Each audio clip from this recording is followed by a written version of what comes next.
اشرفیہ ہے باغ ہمارا، ہم سب اس کے پھول، ہماری منزل عشق رسول، ہماری منزل عشق رسول۔ السلام علیکم ورحمۃ اللہ وبرکاتہ۔ بسم اللہ الرحمن الرحیم۔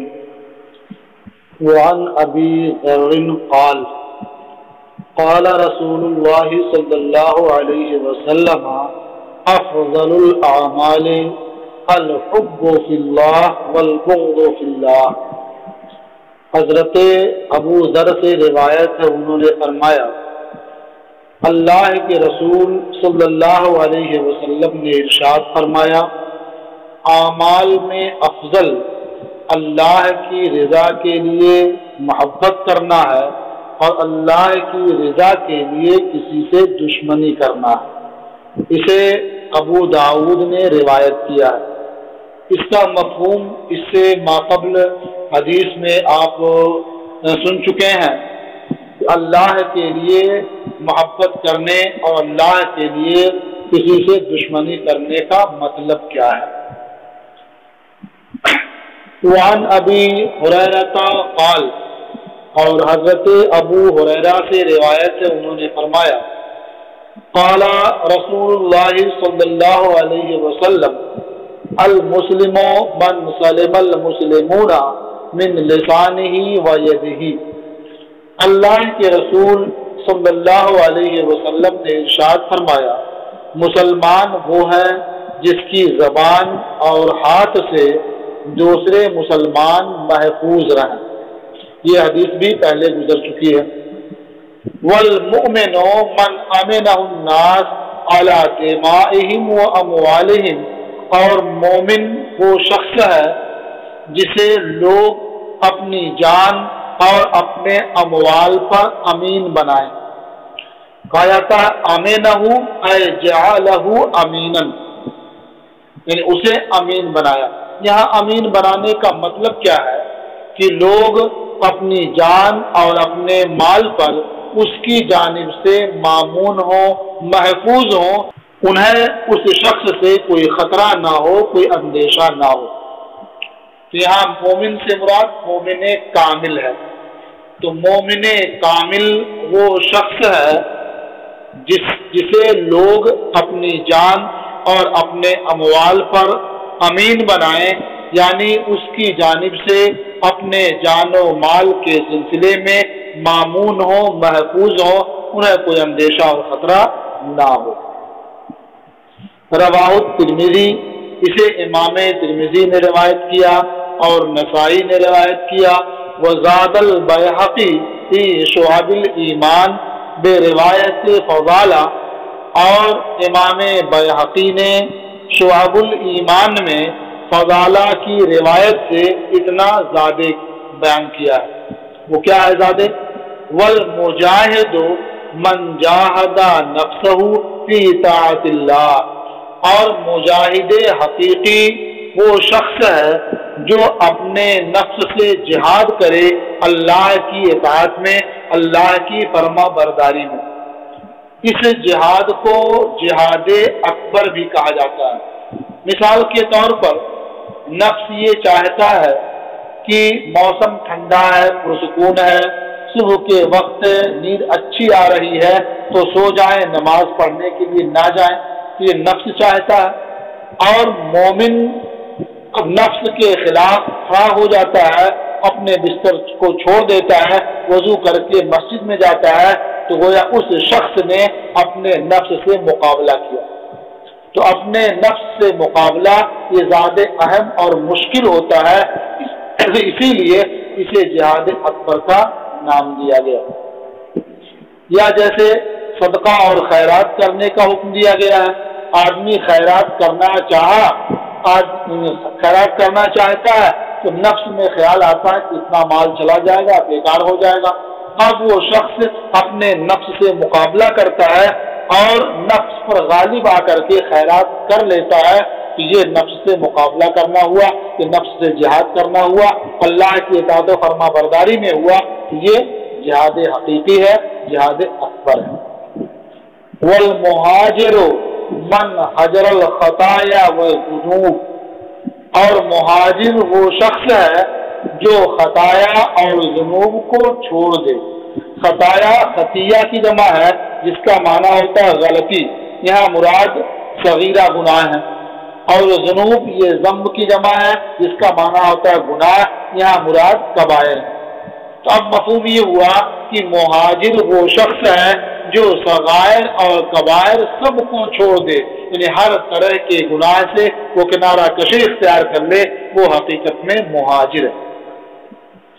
وعن انس قال، اور حضرت انس سے روایت ہے، انہوں نے فرمایا قلما خطبنا رسول اللہ صلی اللہ علیہ وسلم الا قال لا ایمان لمن لا امانت له ولا دین لمن لا عہد له۔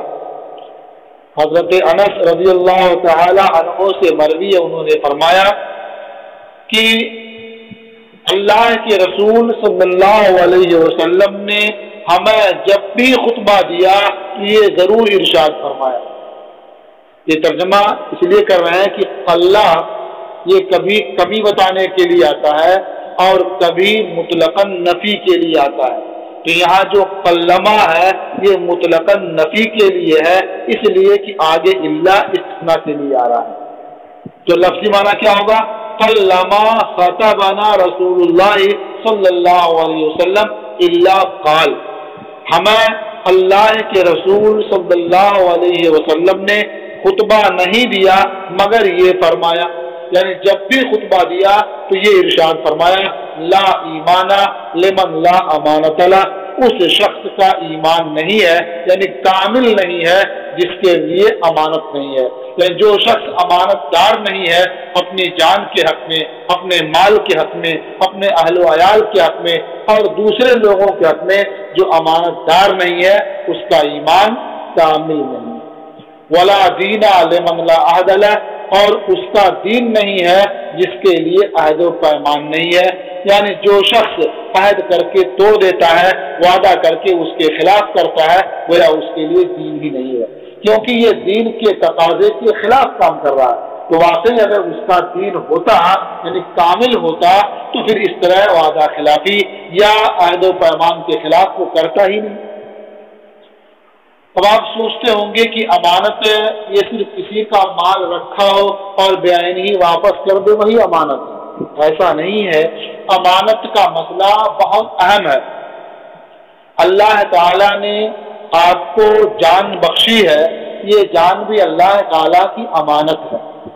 اللہ تعالی نے آپ کو اعضاء دیے ہیں، ہاتھ، پیر، آنکھ، کان، ناک، زبان، یہ سارے اعضاء اللہ نے آپ کو عطا فرمائے ہیں، یہ سب اللہ کی امانت ہے۔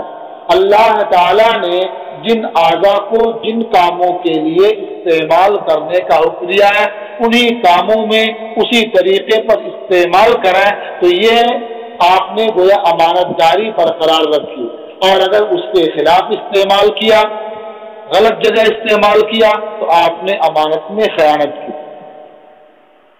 تو اس طرح سے اپنی ذات کی مثلاً بھی امانت ہے۔ کوئی آدمی کہیں ملازمت کرتا ہے، کہیں نوکری کرتا ہے، کہیں مزدوری کرتا ہے، تو جو وقت کام کرنے کے لیے مقرر ہے اس میں وہ امین ہے، اسے چاہیے کہ وقت بیکار ضائع نہ کرے، جس کام کے لیے اسے رکھا گیا ہے وہ وقت اسی کام میں صرف کرے۔ اگر اس کام میں صرف نہیں کرتا ہے بلکہ ادھر ادھر اپنا وقت برباد کرتا ہے تو اس کا مطلب وہ خیانت کرتا ہے۔ تو اس طرح سے امانت کا دائرہ بہت وسیع ہے، تو اللہ کے رسول صلی اللہ علیہ وسلم ہمیشہ اس کے بارے میں فرمایا کرتے تھے، خطبہ جب بھی دیتے تو یہ بات ضرور ارشاد فرما دیا کرتے تھے لا ایمان لمن لا امانت له، یعنی اس شخص کا ایمان کامل نہیں ہے جس کے لیے امانت داری نہیں ہے، اور اس کے لیے دین نہیں ہے، یعنی کامل نہیں ہے جس کے لیے عہد و پیمان نہیں ہے، کہیں جو وعدہ کے خلاف کرتا ہے اور کوئی عہد کرتا ہے تو اسے توڑ دیتا ہے۔ رواہ البیہقی فی شعب الایمان، اس حدیث کی روایت امام بیہقی نے شعب الایمان میں کی ہے۔ الفصل الثالث عن عبادة بن الصامت، تیسری فصل۔ آپ نے مقدمے میں پڑھ لیا تھا کہ عموماً ہر باب کو 3 فصلوں میں تقسیم کیا ہے۔ تیسری فصل میں جو حسان اور صحاح جن کا ذکر مسابیح میں تھا، ان کے علاوہ جو ملحقات انہوں نے زائد رکھے ہیں، اس فصل ثالث میں انہیں مناسب ملحقات کا ذکر کرتے ہیں۔ یہ تو فرماتے ہیں ان عبادہ بن الصامت، حضرت عبادہ ابن صامت سے روایت ہے، انہوں نے بیان کیا، سمعت رسول اللہ صلی اللہ علیہ وسلم یقول، میں نے اللہ کے رسول صلی اللہ علیہ وسلم کو فرماتے سنا، من شہد اللہ الہ الا اللہ وان محمد رسول اللہ، جو اس بات کی شہادت دے کہ اللہ کے سوا کوئی معبود نہیں ہے اور محمد صلی اللہ علیہ وسلم اللہ کے رسول ہے، حرم اللہ علیہ النار، اللہ تبارک و تعالی اس پر نار کو حرام فرما دیتا ہے، یعنی اس کی وجہ سے اب وہ جہنم میں نہیں جائے گا۔ اب یہاں کلمہ شہادت کا ذکر ہے، اس تعلق سے کچھ گفتگو پہلے ہو چکی ہے، اختصار کے ساتھ یہاں یہ کہہ سکتے ہیں کہ کلمہ شہادت پڑھتا ہے، اقرار کرتا ہے اس کا اور اس کے تقاضے کے مطابق عمل کرتا ہے تو وہ بالکل جہنم میں نہیں جائے گا، اس لیے کہ جب اس کے تقاضے کے مطابق وہ کامل طور پر عمل کرے گا تو اس سے کوئی گناہ سرزد نہیں ہوگا، تو اللہ تعالیٰ اسے اپنے فضل و کرم سے بلا شبہ جنت میں داخل فرمائے گا۔ اور اگر کلمہ طیبہ تو پڑھتا ہے، شہادت کا اقرار کرتا ہے، گواہی دیتا ہے، لیکن وہ گناہ بھی کرتا رہتا ہے، تو اب یہاں آگ پر حرام فرمانے کا معنی یہ ہوگا کہ جس طرح سے مشرکین یہ ہمیشہ جہنم میں رہیں گے، اس طرح سے ہمیشہ یہ جہنم میں نہیں رہے گا، یعنی اس کے لیے ہمیشگی یہ حرام کر دی جائے گی۔ باقی اپنے گناہوں کی سزا پانے کے لیے وہ جا سکتا ہے، یا بعض جائیں گے بھی تو اس سے وہ متعارض نہیں، تو حرمت یا تو ہمیشہ کے لیے ہوگی یا بعض اوقات کے لیے ہوگی۔ اسے امام مسلم نے روایت کیا۔ وعن عثمان رضی اللہ عنہ قال، اور حضرت عثمان رضی اللہ تعالی عنہ سے روایت ہے، انہوں نے فرمایا، قال رسول اللہ صلی اللہ علیہ وسلم، من مات وهو يعلم انه لا الہ الا اللہ دخل الجنہ۔ حضرت عثمان سے روایت ہے، حضرت عثمان رضی اللہ تعالی عنہ سے روایت ہے، انہوں نے فرمایا کہ جس نے کہ اللہ کے رسول صلی اللہ علیہ وسلم نے ارشاد فرمایا، جس کا انتقال ہوا اس حال میں کہ وہ یقینی طور پر جانتا ہے، اذعان رکھتا ہے کہ اللہ کے سوا کوئی معبود نہیں ہے، وہ جنت میں داخل ہوگا۔ اس کا مطلب یہ ہے کہ اگر کسی نے دل سے تصدیق کر دی اور اسے اس بات کا یقین ہو گیا کہ اللہ کے سوا کوئی معبود نہیں ہے اور محمد صلی اللہ علیہ وسلم اس کے رسول ہیں، لیکن اسے زبان سے اقرار کرنے کا موقع نہیں ملا کہ اس کا انتقال ہو گیا، یا موقع ملا لیکن کسی نے اقرار کرنے کے لیے اس سے کہا نہیں، اس لیے زبان سے اقرار نہیں کیا اور انتقال ہو گیا، یا اسے یہ پتہ ہی نہیں تھا کہ زبان سے اقرار کرنا بھی ضروری ہے، اس لیے اس نے اقرار نہیں کیا اور انتقال ہو گیا، تو وہ جنت میں داخل ہوگا۔ اس لیے کہ ایمان لانے کی وجہ سے جو پہلے کے اس کے گناہ تھے وہ سب دھل گئے، مٹ گئے، اب وہ انتقال کر گیا تو اور کوئی گناہ اس نے کیا نہیں، اس لیے اللہ تعالیٰ اسے جنت میں داخل فرمائے گا۔ رواہ مسلم، اسے امام مسلم نے روایت کیا۔ وعن ابی ہریرہ قال، اور حضرت ابو ہریرہ سے روایت ہے، انہوں نے فرمایا، كنا قعودا حول رسول اللہ صلی اللہ علیہ وسلم ومعنا ابو بکر وعمر رضی اللہ عنہما فی نفر۔ حضرت ابو ہریرہ سے روایت ہے، انہوں نے فرمایا کہ ہم اللہ کے رسول صلی اللہ علیہ وسلم کے گرد بیٹھے ہوئے تھے. قعود یہ قائد کی جماعت، یعنی سرکار بیچ میں تشریف فرماتے، ہم ان کے ارد گرد گھیر کر بیٹھے ہوئے تھے. ومعنا ابو بکر و عمر رضی اللہ عنہما فی نفر، اور ہمارے ساتھ ایک جماعت میں ابو بکر و عمر رضی اللہ تعالی عنہما بھی تھے. نفر کا معنی ہوتا ہے جماعت، اور اس کا اطلاق کبھی خاص مردوں کی جماعت کے لیے ہوتا ہے جن کی تعداد 3 سے 10 تک ہوا کرتی ہے، جس میں کوئی عورت نہیں ہوتی ہے، اس جماعت کو نفر سے تعبیر کرتے ہیں. اور کبھی مطلقاً نفر قوم کے لیے بولتے ہیں اور جماعت کے لیے بولتے ہیں، اس میں چاہے خالی مرد ہوں یا مردوں کے ساتھ عورتیں بھی ہوں. تو یہاں نفر سے اندازہ ہوتا ہے کہ اپنے حقیقی معنی میں ہے کہ 3 سے لے کر کے 9 تک کی جماعت تھی اور اس میں کوئی عورت ذات موجود نہیں تھی. فقام رسول اللہ صلی اللہ علیہ وسلم من بین اظہرنا. اظہر یہ زہرن کی جمع ہے جس کا معنی ہوتا ہے پشت. تو یہاں من بین اظہرنا کا معنی کیا ہوا؟ ہماری پشتوں کے درمیان سے، یعنی ہمارے درمیان سے نکلے.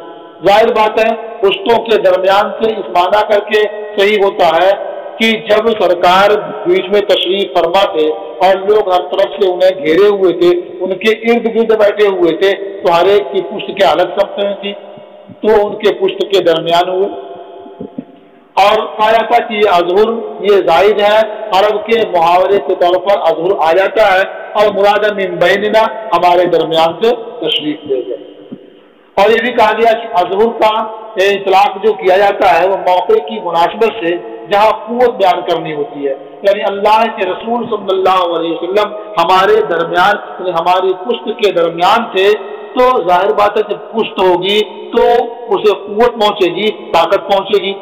تو ہمارے درمیان تھے تو اطمینان رہتا تھا کہ کوئی دشمن میں تکلیف نہیں پہنچائے گا، اذیت نہیں پہنچائے گا. اردو میں اس کا معنی کر سکتے ہیں کہ ہمارے درمیان سے. فقام رسول اللہ صلی اللہ علیہ وسلم من بین اظہرنا. تو اللہ کے رسول صلی اللہ علیہ وسلم ہمارے درمیان سے اٹھے. فابطا علینا. تو ہمارے پاس واپس تشریف لانے میں دیر کی، یعنی کچھ وقت گزر گیا اور آپ تشریف نہیں لائے. وخشینا ان یقتطع دوننا. اور ہمیں اندیشہ ہوا کہ کہیں ہمارے پیچھے آپ کو اذیت نہ پہنچائی جائے. اقتطاع کا معنی ہوتا پارا کرنا، ٹکڑا الگ کر دینا. یعنی ایسا نہ ہو کہ سرکار ہمارے درمیان سے تشریف لے گئے ہیں، دشمن بہت زیادہ ہیں، کہیں کوئی دشمن آپ کے سامنے آ کر کے آپ کو اذیت نہ پہنچائے، تکلیف نہ پہنچائے. تو خشینا ہمیں اندیشہ ہوا ان یقتطع دوننا کہ وہ ہمارے پیچھے اذیت میں مبتلا کر دیے جائیں. دشمن کیا انہیں کوئی اذیت پہنچائے، یا ہمارا یہ ہے کہ انہیں ہمارے پیچھے الگ کر دیا جائے ہم سے. وفزعنا. اور ہم گھبرا گئے. تو خشیت مانے یہ اندیشہ ہوا، خوف پیدا ہوا. فزعنا اور ہم گھبرا گئے. تو دونوں قریب قریب ایک معنی میں ہے، لیکن فرق یہ ہے کہ خشیت کا تعلق یہ باطن سے ہے، قلب سے ہوتا ہے، اور فضا کا تعلق یہ ظاہر سے بھی ہوتا ہے. جب فضا بولتے ہیں تو اس کا مطلب یہ ہوتا ہے کہ اس کا اثر گھبراہٹ جو دل میں تھی، بے قراری اور بے چینی تھی، وہ اوپر ظاہر ہونے لگی، اس کا اثر معلوم ہونے لگا، تو وہاں بولتے ہیں فزعن کا لفظ. اور دل میں خالی خوف ہو تو وہاں خشیت بولتے. تو ہمیں دل میں خوف پیدا ہوا کہ ایسا نہ ہو جائے، اور اس کا اثر بھی ظاہر ہونے لگا. فقمنا. تو ہم اٹھ گئے وہاں سے. سرکار کو تلاش کرنے کے لیے ہم سب وہاں سے اٹھ گئے. یہ وہاں سے اٹھ جانا اور تلاش شروع کرنا یہ فزعنا ہے، یعنی ہم گھبرا گئے، اور دل میں جو خیال پیدا ہوا وہ خشینا. فرماتے ہیں فَكُنْتُ أَوَّلَ مَنْ فَزِعَ. تو میں پہلا شخص تھا جو سرکار کے آنے میں دیر ہونے سے گھبرا گیا. سرکار تشریف لے گئے اور آنے میں دیر ہوئی تو جو گھبرائے ان گھبرانے والے پہلا شخص میں تھا. فَخَرَجْتُ أَبْتَغِي